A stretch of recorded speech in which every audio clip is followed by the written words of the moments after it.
जय श्री राम बच्चों, आपका स्वागत है नालंदा ऑनलाइन एजुकेशन में। आज हम पढ़ने जा रहे हैं क्लास 10th का बायोलॉजी का चैप्टर नंबर 1 लाइफ प्रोसेस। ठीक है बेटा, लाइफ प्रोसेस पढ़ने के लिए सबसे पहले हमें पढ़ना पड़ेगा लाइफ। हमारे जो लाइफ के प्रोसेस हैं जिस वजह से हम इस दुनिया में या इस अर्थ पर सरवाइव कर रहे हैं, यही क्या है हमारे इसमें एक लाइफ प्रोसेस है। लाइफ का मतलब है, लाइफ पढ़ने से पहले हमें लाइफ हमें किस चीज के अंदर मिलेगी? लिविंग थिंग के अंदर। तो हमें सबसे पहले क्या पढ़ना पड़ेगा? Living thing. लिविंग थिंग क्या होते हैं बेटा? लिविंग थिंग को हम एलाइव भी कह देते हैं, और एलाइव का मतलब होता है जीवित या जिंदा। हिंदी में कह देते हैं जीवित या जिंदा, एलाइव का मतलब होता है लिविंग थिंग ही होता है। इसमें क्या है? Living thing. Living thing are made up of cell.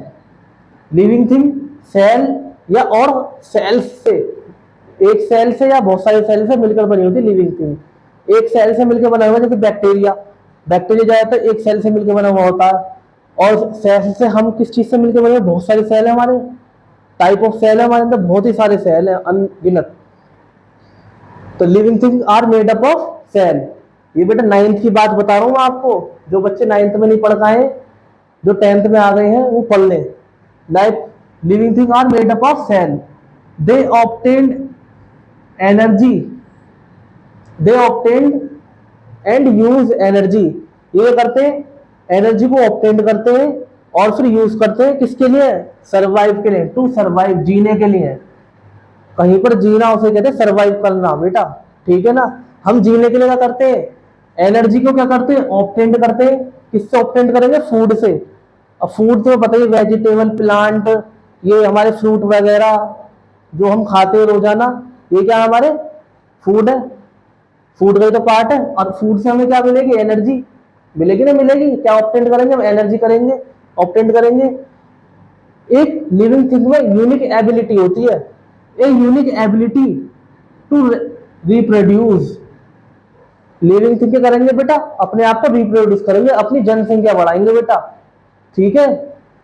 और एबिलिटी टू ग्रो, बेटा ग्रो करते हैं। छोटे छोटे प्लांट होते हैं, प्लांट से पौधे होते हैं, पौधे से पेड़ बन जाते हैं, ग्रो कर रहे हैं ना, कर रहे हैं प्लांट। ह्यूमन बीइंग भी ग्रो करते हैं, ठीक है। जैसे कि हम इतने से थे, अब धीरे धीरे बढ़ते बढ़ते हाइट बढ़ जाती है बेटा, हम भी ग्रो कर रहे हैं। एबिलिटी टू एडॉप्ट एनवायरमेंट, बेटा लिविंग थिंग की एक बहुत अच्छी एबिलिटी है, ये क्या करते हैं? एनवायरमेंट को अडेप्ट कर देते हैं, एडॉप्ट उसी में ही शामिल हो जाते हैं। जैसे बेटा ठंड आएंगी तो हमें ठंड एडॉप्ट करनी पड़ेगी, हमारी बॉडी क्या कर लेगी? ठंड को एडॉप्ट कर लेगी। और जब गर्मी आती है तो हम क्या करते हैं? गर्मी को एडॉप्ट कर लेते हैं, ठीक है बेटा। ऑल ऑल लिविंग थिंग, नहीं, all the plant and animal including human being are alive और लिविंग थिंग। इस वजह से हम क्या कहते हैं? प्लांट, एनिमल और ह्यूमन बीइंग को लिविंग थिंग कहते हैं बेटा। All the living thing move themselves, बेटा क्या करते हैं? लिविंग थिंग बेटा खुद ही मूव कर सकते हैं। जैसे कि मैं लिविंग हूं, इधर से उधर मूव कर दूंगा, इधर से इधर गया, मैं मूव कर रहा हूं ना बेटा। अगर मैं ये मारकर जमीन पर रख दूं तो बेटा ये जमीन पर रखा रहेगा, चाहे 1 साल 2 साल ही ऐसे ही रहेगा। नॉन लिविंग थिंग मूव नहीं करते without any external force, without any external force. जो लिविंग थिंग है उन्हें कोई एक्सटर्नल फोर्स की जरूरत नहीं होती, वो अपने आप ही क्या करते हैं? मूव करते हैं बेटा। The movement in most of the animal are fast, ठीक है बेटा। कुछ एनिमल में मूवमेंट क्या होता है? फास्ट होता है, मतलब ग्रो वो जल्दी करेंगे, ठीक है। जैसे कि बेटा टाइगर छोटा सा था, इतना बड़ा हो गया, हमें इतने से थे इतने बड़े हो गए, ठीक है। ये सब क्या है? फास्ट मूवमेंट हो रहा है बेटा, ठीक है। और एंड कैन ऑब्जर्व इजीली, और हम क्या कर ले?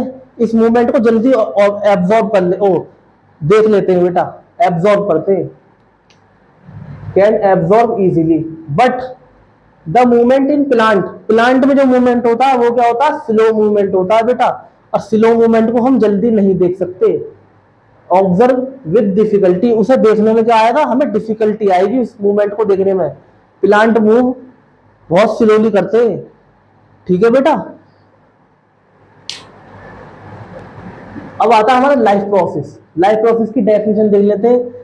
द बेसिक फंक्शन, हमारे जो बेसिक फंक्शन है, खाना पीना, ठीक है, ये क्या हमारे बेसिक फंक्शन है, perform by living organism. Living organism एक बेसिक परफॉर्म करेगा to maintain their life.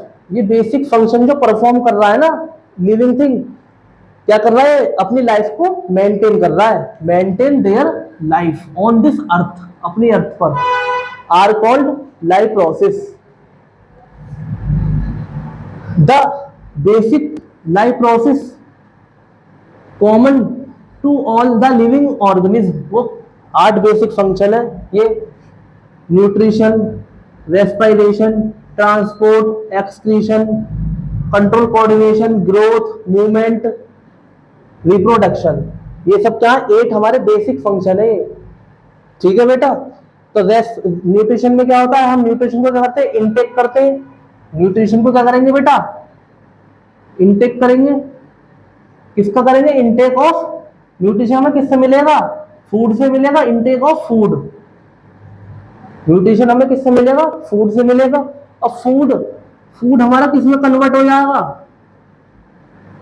Food हमारा किस में कन्वर्ट होगा, स्मॉल मॉलिक्यूल्स में, स्मॉल मॉलिक्यूल्स।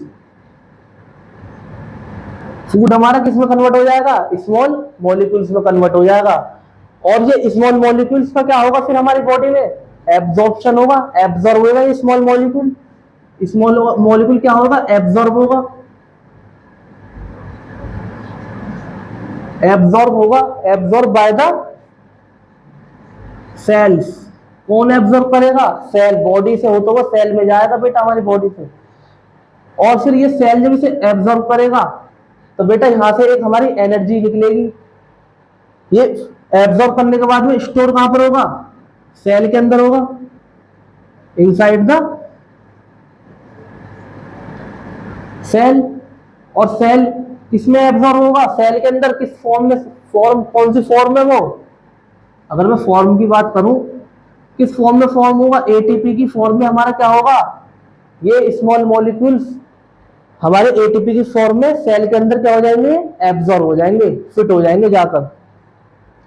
ये फूड क्या कर रहा है, इनटेक ऑफ फूड हुआ, फूड हमारा कहां ऑब्जर्व हो रहा है, सेल के अंदर किस फॉर्म में हो रहा है, एटीपी की फॉर्म में हो रहा है। समझ में आ रहा है बेटा। अब रेस्पिरेशन, हम सांस लेंगे तो रेस्पिरेशन होगा, breathing, breathing in, breathing out. Transport, अब जो हमने खाया है खाना, फूड जो खाया है वो स्मॉल मॉलिक्यूल में टूट गया, फिर वो जाकर हमारी बॉडी में क्या होगा, ट्रांसपोर्ट होगा, जिसको जिस फूड की जरूरत होगी। जैसे कि हमने क्या, फैट की जरूरत किसे होती है, लीवर को, तो वो लीवर के पास चला जाएगा, तो इसे क्या है, ट्रांसपोर्ट होगा फैट का। प्रोटीन कहाँ जाएगा, सेल के पास जाएगा। वाटर कहाँ जाएगा, सेल के पास जाएगा। एक्सक्रीशन, एक्सक्रीशन में क्या होता है, द वेस्ट मटेरियल, एक्सक्रीशन में क्या होगा, वेस्ट मटेरियल प्रोड्यूस होगा इन द सेल, सेल के अंदर क्या होगा, वेस्ट मटेरियल प्रोड्यूस होगा। अब हमने सेल में एब्जॉर्ब करा खाना, तो बेटा वेस्ट मटेरियल तो निकलेगा सेल का, ये सेल का एक्सक्रीशन है, हमारी बॉडी का एक्सक्रीशन, इजेशन होता है बॉडी का, ऑफ द बॉडी। हमारी बॉडी में क्या होगा, एक वेस्ट मटेरियल निकलेगा सेल से, are remove from the body, और वो रिमूव होगा। जैसे कि बेटा गर्मी आती है, गर्मी में हमारा पसीना निकलता है, पसीना निकला, इससे क्या हो रहा है, हमारा सेल में से क्या निकल रहा है, वाटर निकल रहा है, वेस्ट वाटर निकल रहा है, वेस्ट गंदा पानी निकल रहा है बेटा। तो बेटा यही क्या हमारा एक्सक्रीशन है, ये एग्जांपल हमारा पसीना आना। नेक्स्ट है कंट्रोल कोऑर्डिनेशन। अब आगे आपका 10th में नेक्स्ट टॉप चैप्टर ये कंट्रोल कोऑर्डिनेशन। कंट्रोल कोऑर्डिनेशन का एक एग्जांपल है change in environment around them, हमारे चारों तरफ गर्मी हो जाए, हमें महसूस देगा ना, वो कंट्रोल करेंगे। कोऑर्डिनेशन हमारा नर्वस सिस्टम वर्क करेगा, ठीक है, ब्रेन तक सिग्नल पहुंचाएगा। स्पाइनल कॉर्ड है हमारी बॉडी के अंदर, और ग्रोथ तो हमारी बॉडी करती है, मूवमेंट भी करेगी हमारी बॉडी। रिप्रोडक्शन में क्या होगा, give birth to young ones, हम क्या करेंगे, दूसरे यंग वंस को जन्म देंगे, यही क्या होता है, रिप्रोडक्शन होता है। ठीक है बेटा, समझ में आया। अब हम नेक्स्ट टॉपिक में पढ़ेंगे nutrition. Thank you, have a nice day.